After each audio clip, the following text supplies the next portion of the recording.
السلام عليكم، واخيرا رجعت تاني اصور الفيديوهات اللي انا بحبها جدا. فيديوهات التنظيم والترتيب. انتظروا مني الفتره الجايه فيديوهات هتكسر الدنيا ان شاء الله. ما تنسونيش بس في اللايك والاشتراك وتفعيل الجرس عشان توصلكم كل فيديوهاتي الجديده. ويلا بينا نبدا فيديو النهارده. نمت ساعتين، سبتهم مع باباهم ساعتين بس، وقمت لقيت البيت يعني كل حاجه متبهدله. انا لميت شويه من الحاجات عشان اعمل معاكم المقدمه دي. فيلا بينا نبتدي فيديو النهارده بسرعه عشان ارجع كل حاجه زي ما كانت، لان بجد اعصابي متوتره جدا من المنظر ده. كنت بمشي على لعب كده، على مكعبات، وعارفين انتوا احساس لما تمشوا على مكعبات وتعمل كده في رجليكوا اثر؟ هو ده اللي انا كنت فيه امبارح. يلا بينا بس كده نبتدي ان احنا نلم كده الالعاب. بصوا انا هحط لكم بقى موسيقى كده تسمعوها وانتوا بتتفرجوا عليا، لان فعلا الفيديو شارح نفسه ومش محتاج شرح مني خالص. بس ما تنسونيش في اللايك زي ما قلت لكم عشان الفيديو يترفع وان اكبر عدد من المشاهدين يشوفوه.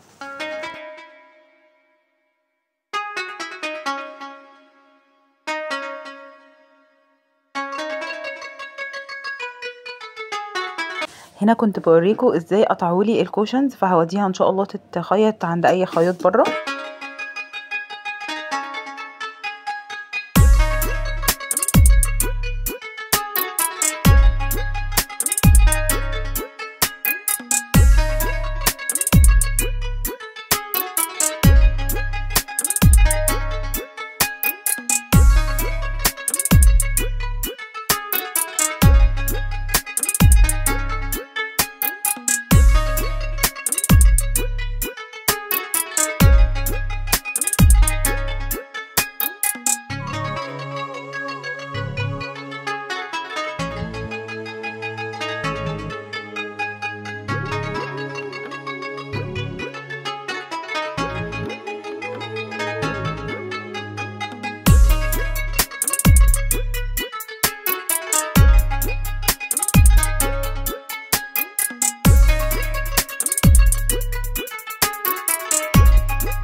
هنا كنت الحمد لله قربت اخلص، كان فاضل بس كده حاجات بسيطه، فبرتب السفره وبرجع كل حاجه تاني مكانها.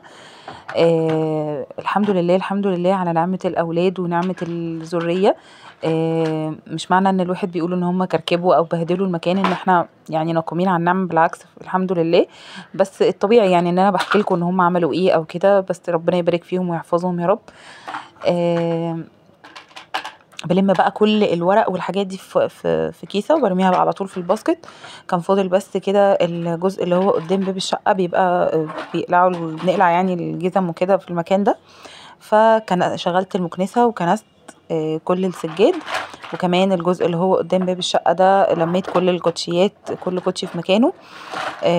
ورجعت بقى كل حاجه تاني مكانها، وقفلت اهو البلكونه وكده. الحمد لله بجد بدات نفسيتي تهدى شويه. زي ما بقول لكم الواحد ما بيرتاحش غير انه البيت يكون نظيف ومنظم. لو انتوا وصلتوا لحد هنا بتمنى الفيديو يكون عجبكم. مع السلامه.